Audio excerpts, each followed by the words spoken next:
Hello and welcome to episode 2 of That Dinosaur Guy. My name is Joshua and I am That Dinosaur Guy.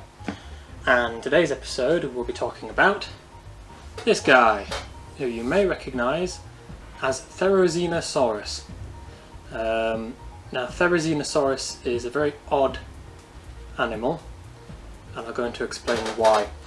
He was discovered around about 1918, I believe, in Mongolia, of all places, and he's from a formation that formed about 70 million years ago, in the late Cretaceous period. So these creatures are from Asia, and there's a whole range of therizinosaurs, with Therizinosaurus being possibly the most famous. His name means scythe lizard, which is a reference to the quite big claws you can see here. And just to give a sense of scale, this guy stands probably about 10 to 12 meters tall. So you'd be maybe about yay big. So these are pretty large claws and hands. But we'll get to those in a moment. These guys we didn't have a lot of material for these guys for a while, and they were thought to be and were popularly modelled after prosauropods rather than what they're actually known to be related to, which is theropods.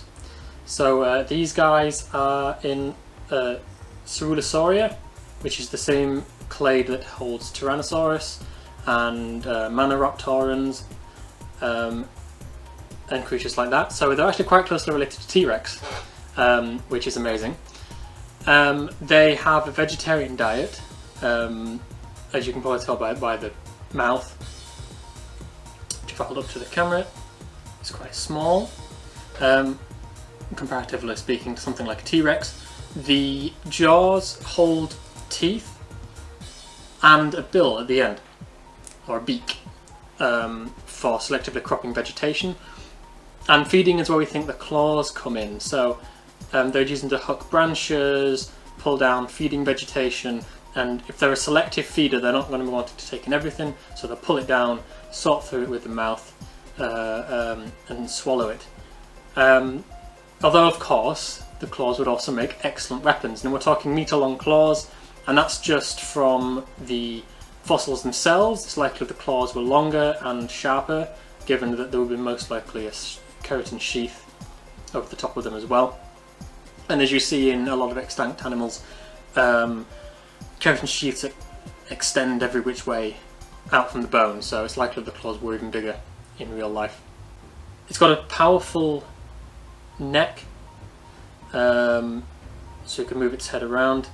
Its head itself is comparable to ornithomimus or ornithomimians, and they're quite closely related, and that's one of the reasons why this guy is often modelled with feathers now, or proto-feathers, a coat of proto-feathers, depending on the artist. Sometimes they're modelled with feathers on the arms, like these.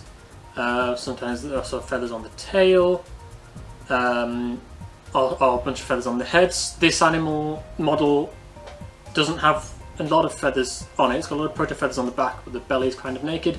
Some of them have a whole coat of feathers. I've seen a wonderful I've seen a wonderful picture where they kind of look like giant pigeons with huge claws, which is sort of the other end of the extreme, but it still looks very plausible. Now these guys are a member of Technuria. They're in the Maniraptoran clade, so feathers, considering the fact that the clades on either side of them would have had feathers, is very probable, but to what extent we're not entirely sure. Speaking of Maniraptoria, that brings us on to the hands. They're very raptor or Maniraptora-esque. 3 fingers on each hand. There's no thumb or anything hiding underneath. There's 3 fingers on each hand, each tipped with a large claw. The largest of the claws being on the first finger, then second and third respectively. Powerful arms. I guess comparable to something like a Spinosaur's arms. Much larger, these are related to Maniraptorans, so they've got powerful arms and a large shoulder girdle. large gut as well for digesting all that plant matter. As I said, these are herbivores, which actually brings me on to their gait. Now, you may think it's odd, potentially, that this guy is modelled standing upwards, like that. If I place the model down, you can't really see, but if I place the model down, he stands upwards.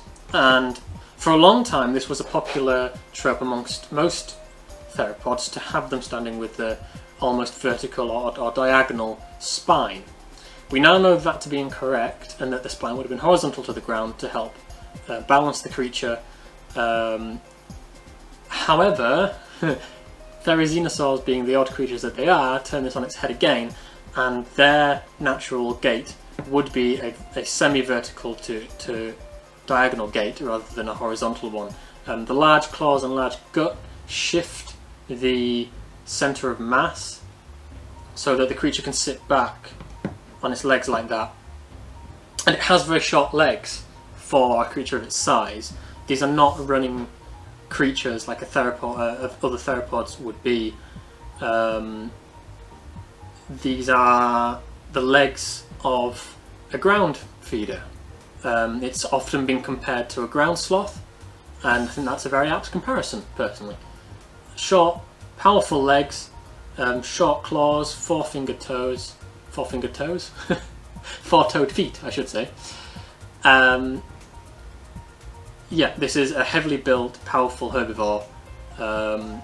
Slow, solitary lifestyle. Strange but amazing. I quite like these guys. These guys are another one of my favourites. I'm not just covering my favourite dinosaurs, but these guys are some of my favourites, just because of the sheer weirdness, but also showing how you can go from a group that is carnivorous and is specialised for carnivory, and then shift your way back into being specialised for herbivory, and it produces these amazing weird body forms and pieces of body, like these claws. He's also obviously got a short tail. Due to the semi-vertical gait, doesn't need such a long tail to actually balance, and this is why a lot of artists propose that he might have had some sort of display structure at the end of the tail.